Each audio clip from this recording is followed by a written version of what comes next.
I am ready to sample the harvest for my potatoes. Now, if you've been following along, I started all these grow bags. They're 20, 25 gallon bags on April 24th, and now we're at the end of July, so that's 3 months, and they have been growing entirely in Soil3 VeggieMix.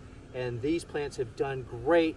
Now the foliage has died back, and that's what you want because that tells you these potatoes are ready to harvest. So I'm not ready for the big harvest, but I want to sample, and you can do the same thing for something right before dinner that night, for example. That's what I'm doing for this evening's dinner.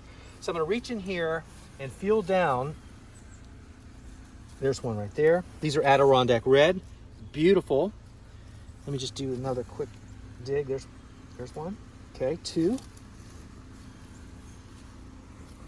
Wow, that's a nice one. 3, there's a baby. Anything down there?